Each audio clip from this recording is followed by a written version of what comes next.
시편 91편 1절로 7절 말씀입니다. 우리 함께 다 같이 시편 91편 1절로 7절 다 같이 읽겠습니다.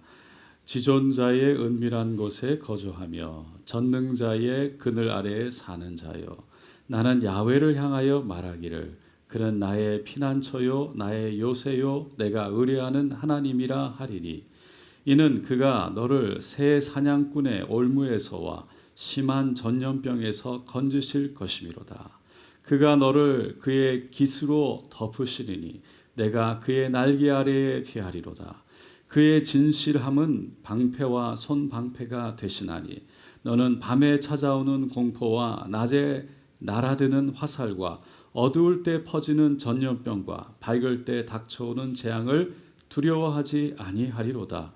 1000명이 내 왼쪽에서 10,000명이 내 오른쪽에서 엎드려지나 이 재앙이 내게 가까이 하지 못하리로다. 아멘. 할렐루야.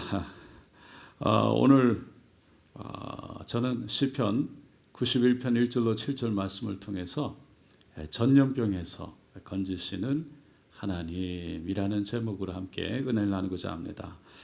오늘 본문 말씀은 어성경을 통해서 우리가 지난주에 함께 읽었던 말씀입니다.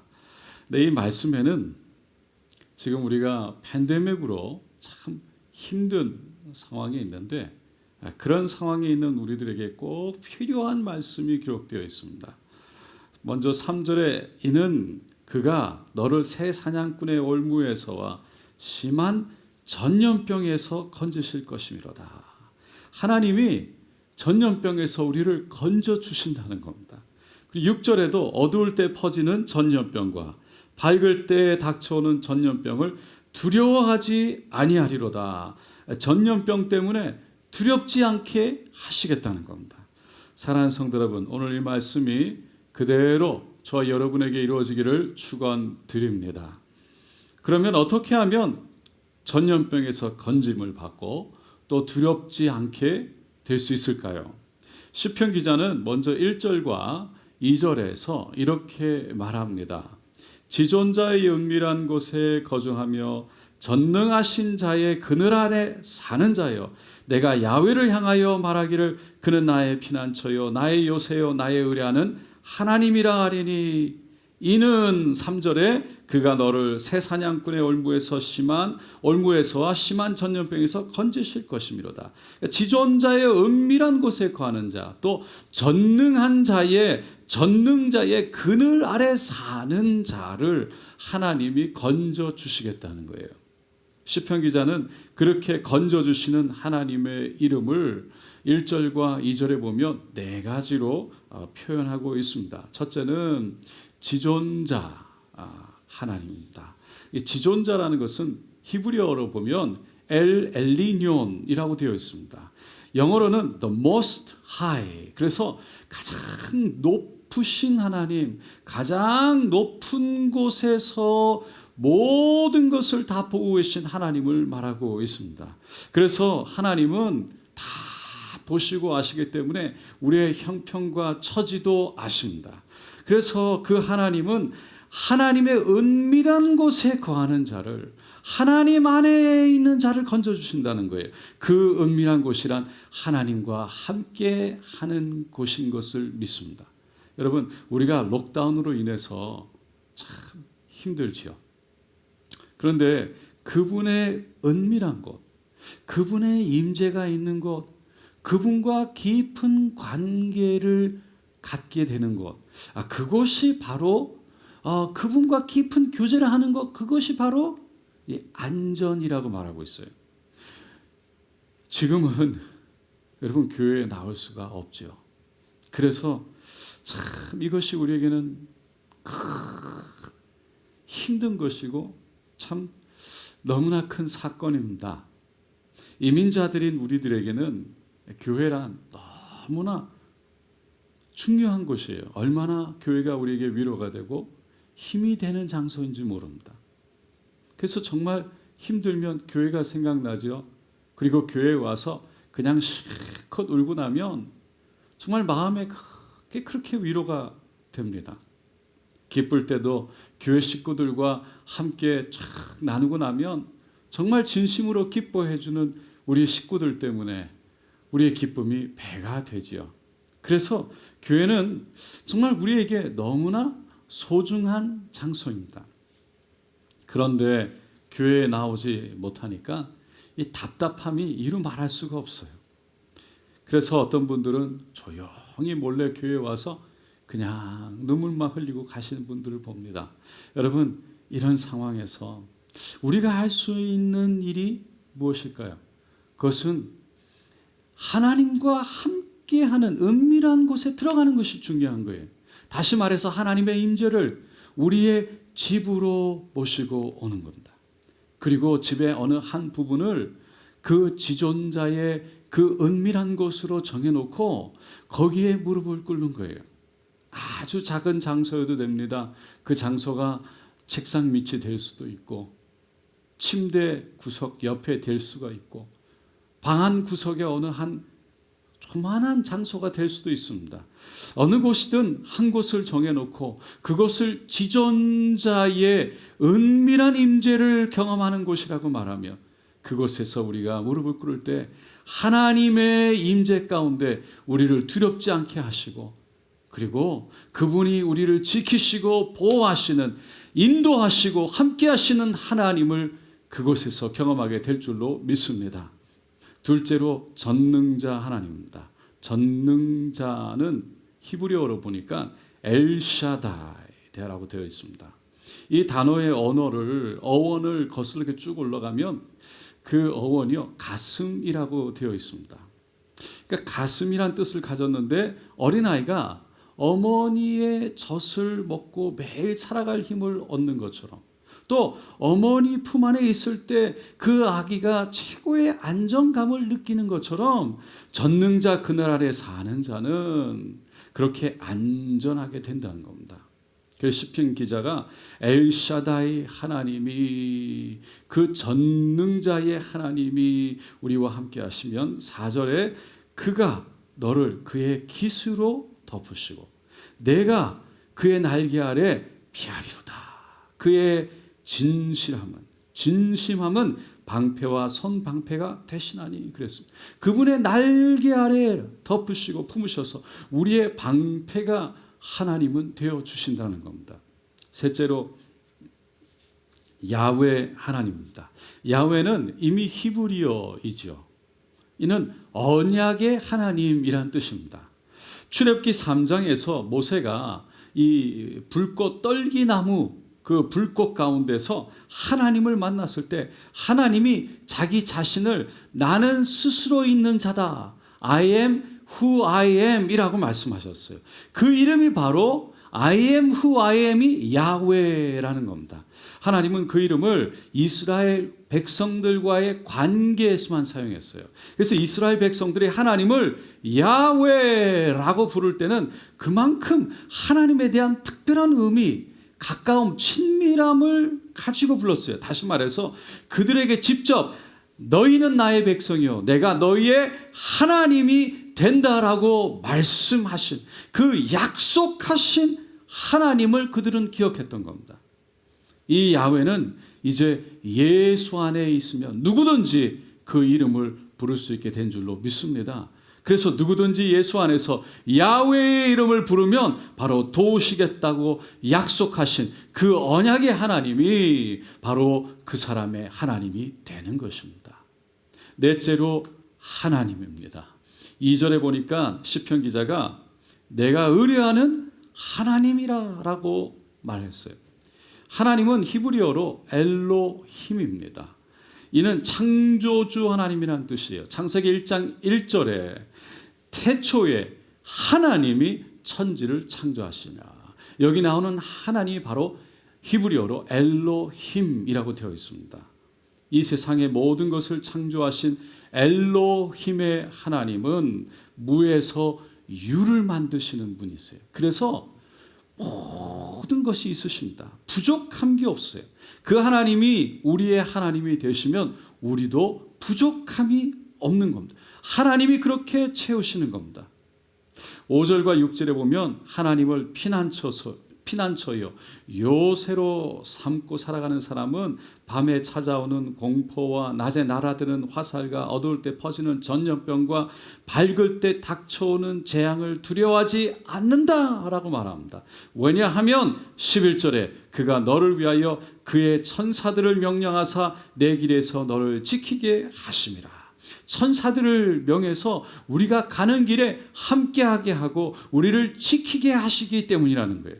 이런 하나님을 시편 기자는 오늘 본문에서 그는 나의 피난처요 나의 요새요 내가 의뢰하는 하나님이십니다 라고 고백한 겁니다. 이 말씀처럼 지존자의 하나님, 전능자의 하나님 야훼, 그 하나님이 우리의 피난처, 우리의 요새, 그리고 야훼 그 천지를 만드신 언약의 하나님, 그 하나님이 우리와 함께 하실, 영원토록 함께 하시기를 예수님의 이름으로 축원드립니다. 이제 우리가 생각하게 되는 건 야훼 하나님을 우리의 피난처로, 우리의 요새로, 우리가 의뢰하는 하나님으로 삼고 살아가는 것이 곧 복인데, 그것이 건짐을 받는 길인데, 그러면 구체적으로 우리가 하나님을 어떻게 피난처로 요새로 의뢰하는 자로 삼고 살아가는 수 있을까요? 어떻게 하는 것이 그렇게 사는 것일까요? 오늘 우리가 본문 말씀 읽지는 않았지만 본문 말씀 다음에 나오는 14절로 16절 말씀에 이렇게 얘기합니다. 우리 한번 다 같이 읽어보겠습니다. 하나님이 이르시되 그가 나를 사랑한즉 내가 그를 건지리라. 그가 내 이름을 안즉 내가 그를 높이리라. 그가 내게 간구하리니 내가 그에게 응답하리라. 그들이 환난 당할 때에 내가 그와 함께하여 그를 건지고 영화롭게 하리라. 내가 그를 장수하게 함으로 그를 만족하게 하며 나의 구원을 그에게 보이리라 하시도다. 여러분, 하나님을 피난처로 요새로 그리고 의뢰하는 하나님으로 삼는다는 것은 첫째로 그 하나님을 사랑하는 것입니다. 그분을 사랑한다는 건 그분과 함께 그 어떤 다른 신, 다른 우상을 함께 섬기지 않는다는 거예요. 진정으로 우리의 마음의 주인을 하나님으로 모신다는 겁니다. 제가 어렸을 때 우리 가정이 예수를 믿기 전에는요, 집안 곳곳에 부적을 붙여 놓았던 것 기억합니다. 스님이 한 분이 오셔서 종이에, 요만한 종이에 빨간 글씨로 알 수 없는 뭘 이렇게 적어 놓고 가면 그거를 문지방에 그리고 또 장롱 안에 이렇게 붙여 놓았던 것을 기억합니다. 그렇게 부적을 붙여 놓았던 이유는 나를 지켜달라는 것이고 또 나를 잘되게 해달라는 거였어요. 근데 여러분 가만히 생각해 보면요, 우리도 하나님께 나를 지켜달라고 하고 또 나를 잘되게 해달라고 기도합니다. 그러면 그렇게 부적을 붙여놓고 나를 잘되게 해달라는 것과 또 나를 지켜달라는 것과 하나님 앞에 나아가서 기도하면서 나를 지켜달라고 나를 잘되게 해달라는 것과는 어떤 차이가 있을까요? 어디서 무슨 차이가 있을까요? 여러분, 그 차이는 바로 사랑에 있습니다. 저는 우상을 모셔놓고 기도하면서 그 우상을 사랑한다, 사랑했다라는 사람은 본 적이 없습니다.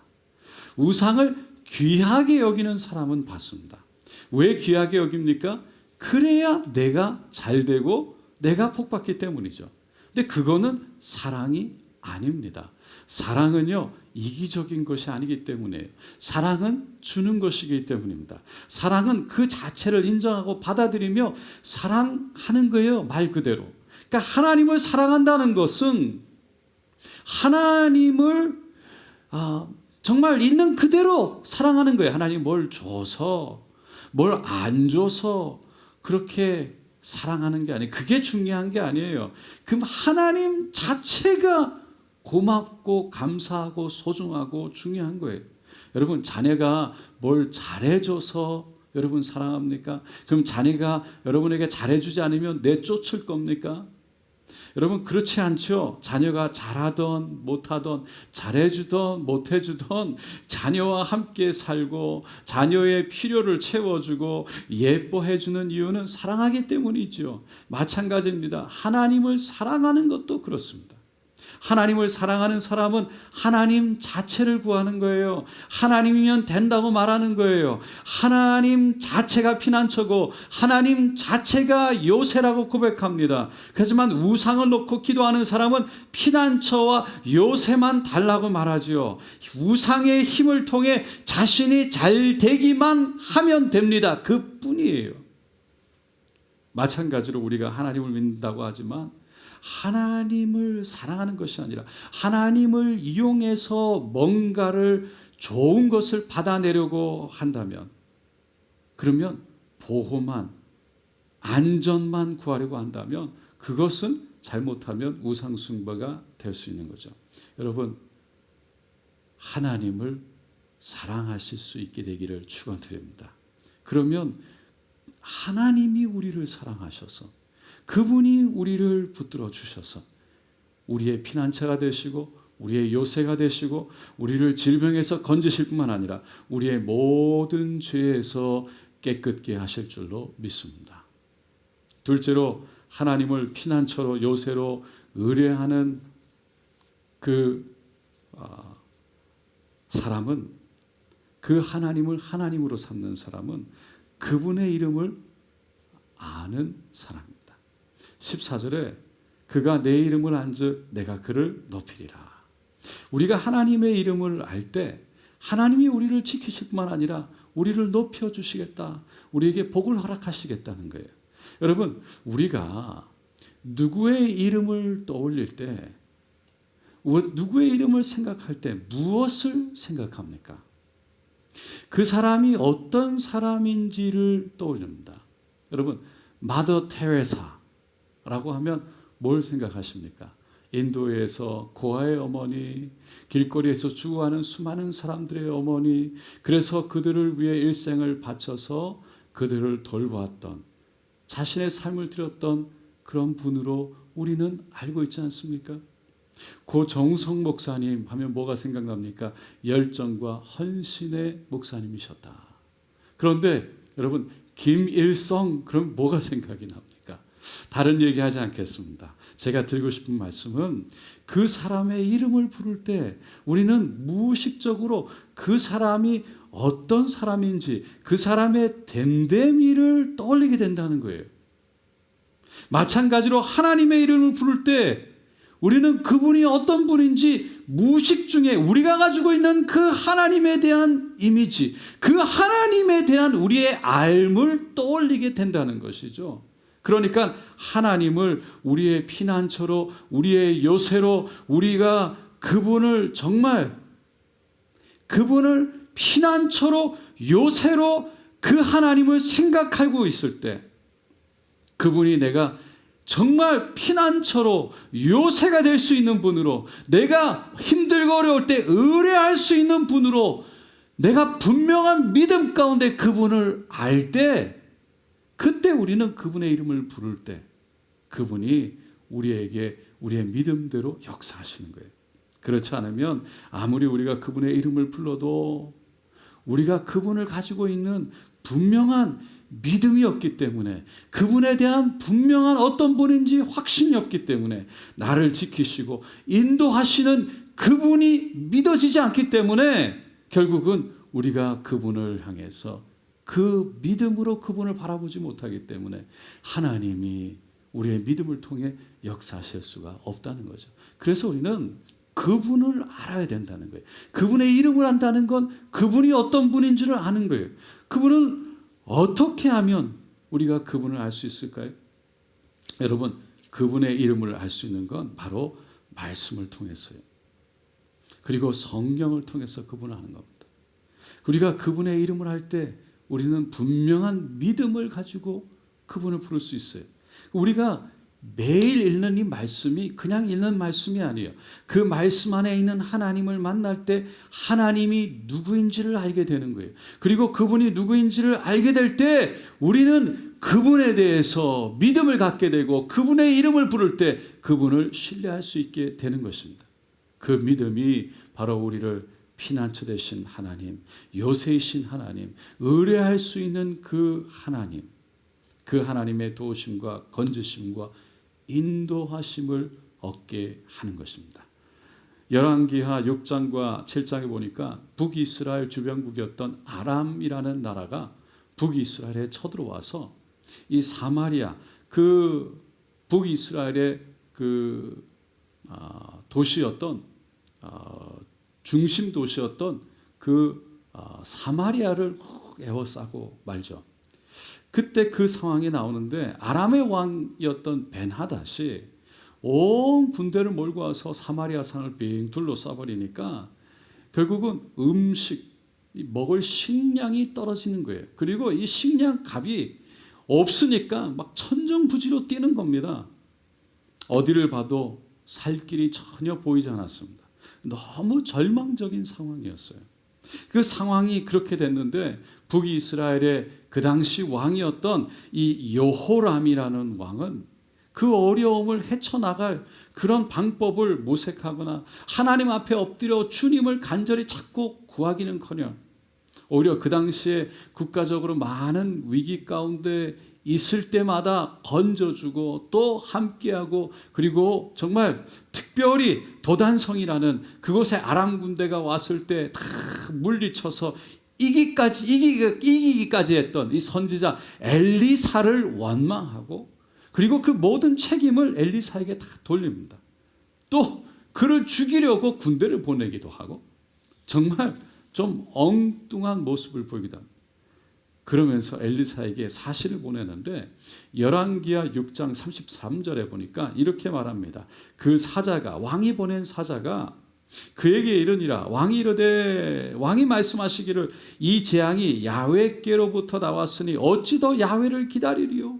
이제 더 이상 하나님을 기다릴 수가 없다는 거예요. 이제는 다 포기하고 그냥 끝났다는 거예요. 그때 엘리사가 열왕기하 바로 그 다음 절 7장 1절 말씀에 이렇게 말합니다. 엘리사가 이르되 야훼의 말씀을 들을지어다. 야훼께서 이르시되 내일 이맘때에 사마리아 성문에서 고운 밀가루 한 스아를 한 스겔로 매매하고 보리 두 수아를 한 세겔로 매매하리라 하셨느니라. 그러니까 밀가루 한 스아가 한 세겔이라고 말하는데 한 스아라는 것은요 이 7리터 가 조금 넘는 그런 양이에요. 그러니까 물 2리터짜리 이 통 그것에 약 4병이 조금 안 되는 양인 거예요. 근데 그것이 한 세겔이라는 것은 이 장정이 한 4, 5일 정도 일해서 살 수 있는 거였어요. 그래도 물론 비싸지만 전쟁통에 그 정도는 할 수 있기 때문에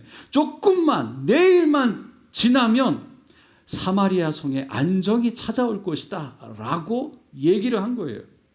조금만 기다리라고 한 거죠. 그러나 그 당시 사마리아 성 안에는 그런 엘리사의 말을 그대로 들을 수 있는 길 가는 사람이 없었어요. 왜냐하면 상황이 너무 좋지 않았기 때문입니다. 여호람 왕도 더 이상 야훼의 구원을 기다릴 수가 없다. 더 이상 나는 기다릴 수 없다. 절망뿐이다라고 얘기해야죠. 그리고 여호람 왕이 그렇게 의지했던 한 장군마저도 7장 2절에 그 엘리사의 말을 듣고 이렇게 말합니다. 하나님께서 야훼께서 하늘의 창을 내신들 어찌 이런 일이 있으리요. 절대로 그런 일은 일어나지 않을 거다라고 얘기를 해요. 하나님의 구원을 더 이상 바랄 수 없다고 단정지어서 얘기했던 겁니다. 여러분 어떤 일이 생길 때 믿음이 적은 자는 더 이상 기다릴 수 없다고 그렇게 포기해버리죠. 모든 재앙의 원인이 다른 사람에게 또는 하나님께 있다고 원망 불평해 돌려버립니다. 그러나 믿음이 견고한 사람은 고난과 위기가 찾아오더라도 끝까지 하나님을 기다립니다. 하나님이 하실 거라고 말합니다. 끝까지 소망 가운데 이겨내는 거예요. 여기에서 믿음과 불신의 차이가 나타납니다. 믿음은 하나님을 신뢰하고 끝까지 기다립니다. 그러나 불신은 하나님을 기다리지 못하고 결국은 기다리지 못해서 절망 가운데 포기해버리고 마는 겁니다. 사랑하는 성도 여러분, 오늘 우리가 읽은 시편 91편은 그렇습니다. 희망이 있습니다. 하나님이 구원을 보이실 것입니다. 그분이 우리의 요새이시고 피난처이시고 우리가 의뢰할 만한 분입니다. 그분이 우리를 건지실 것입니다. 라고 희망을 말하고 있는 거예요. 2년 전에 교회 오빠라는 영화가 참 큰 이슈가 됐었죠. 이 영화는 실제 인물 37살 된 고 이관희라는 집사님이 암 4기 대장암 판명을 받는, 그리고 그때부터 일어나는 여러 가지 일들에 대한 이야기를 담아낸 영화예요. 이 외아들이 암 4기라는 판정을 받으니까, 결국 시한부 판정을 받으니까 그 어머니가 너무 충격에 아들보다 먼저 스스로 삶을 마감하고 맙니다. 그렇게 어머니를 떠나보내고 5개월이 남짓됐을 때 아내마저 혈액암 4기 진단을 받게 되죠. 정말 숨을 쉴 만한 그런 여유조차 없이 거듭해서 몰려오는 그 고난 속에 이관희 집사님은 아내 오은주 집사님과 함께 그렇게 그 암을 서로 투병하는 거죠. 함께. 그러면서 그 순간순간, 마지막 순간까지 그 촬영하는 분들이 끝까지 실제 영상으로 담아낼 수 있도록 허락했다고 합니다. 그래서 그 모든 이야기를 다큐멘터리 형식으로 만든 게 이 교회 오빠라는 영화예요. 그 영화가 수많은 사람들, 믿는 사람이든 믿지 않는 사람이든 많은 사람들에게 관심을 갖게 했던 건 다른 것이 아닙니다. 실제로 그렇게 경험한 엄청난 고난 속에 그들은 끊임없이 희망을 말했기 때문이에요. 어디를 봐도 희망이 없는데, 희망이 보이지 않는데 고 이관희 집사님은 하나님께서 하실 거야 라는 희망을 놓지 않았어요. 쫄지 마, 하나님의 사람. 의심하지 않아, 하나님께서 무엇을 하시든지. 그렇게 고백하면서 하나님을 사랑했어요. 그리고 하나님을 갈망했어요. 하나님이 누구신지에 대한 온전한 믿음을 가지고 그 믿음대로 고백했어요. 모든 것을 맡기고 절망적인 상황 속에서도 하나님을 끝까지 신뢰했던 겁니다. 그것이 바로 여러분 교회이고 그리고 성도인 겁니다. 여러분 고이관희 집사님이 얘기했던 희망은 꼭 병이 나아서만이 희망이 아니었어요.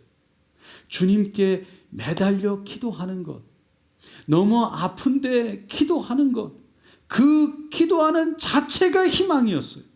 희망의 근거가 있어서 희망이 아니라 하나님이 계셔서 희망이라고 말합니다.